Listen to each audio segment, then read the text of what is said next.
अवधूत चिंतन श्री गुरुदेव दत्त. माझं नाव कादंबरी विलास काकडे, राहणार उल्हासनगर, जिल्हा ठाणे. मी गेल्या 3 वर्षापासून इकडे मम्मी पप्पांसोबत येत आहे. मला असा अनुभव आला आहे की माझी 12वीची बोर्डची एक्झाम होती. सगळे पेपर छान गेले, पण काही 2-3 पेपरांमध्ये माझी इतकी तब्येत खराब झाली की डॉक्टरने मला ऍडमिट करायला सांगितले होते. पण मी ऍडमिट होऊ शकत नव्हती कारण एक्झाम पण द्यायची होती. तर माझं सकाळ संध्याकाळ ग्लुकोज चालू होते. पप्पा मला सकाळी ग्लुकोज लावून एक्झाम सेंटरला सोडायला यायचे.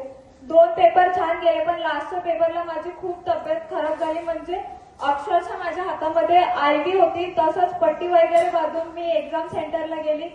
खूप चक्कर वगैरे येत होते. मी काहीच नाही लिहिलं, फक्त नाव लिहिलं आणि पेपर काहीच नाही लिहिला. आणि रिझल्टच्या दिवशी इथे आमची पंगत होती, तर सर्व फॅमिली आम्ही आलो होतो. तर मी बापांना सांगितलं की असं असं आहे. बापा बोलले तू पास आहे. त्यांनी बोलले बाहेर जा आणि परत ये, तू पास आहे आणि सांग रिझल्ट काय लागला. मी तसं बाहेर गेली, रिझल्ट चेक केला आणि मी पास झाली. म्हणजे मी काहीच नव्हतं लिहिलं, फक्त नाव लिहिलं होतं. आणि माझ्या सोबतचे जे होते ते सगळे पेपर लिहून 1-1 मार्काने गेले, पण बाप्पांच्या आशीर्वादाने मी त्या पेपरात पास झाली आणि पास झाली.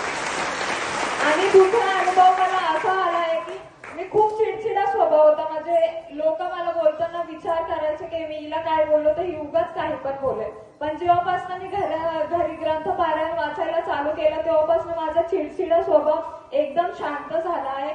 आणि मला इथे येऊन इतकं समजलं की जोपर्यंत सुभाष बाप्पा आणि एकनाथ महाराजांचा आशीर्वाद इथल्या भक्तांवर आहे तोपर्यंत इथे येणाऱ्या भक्तांचं कधीच वाईट होऊ शकत नाही. टाळ्याच्या गजरामध्ये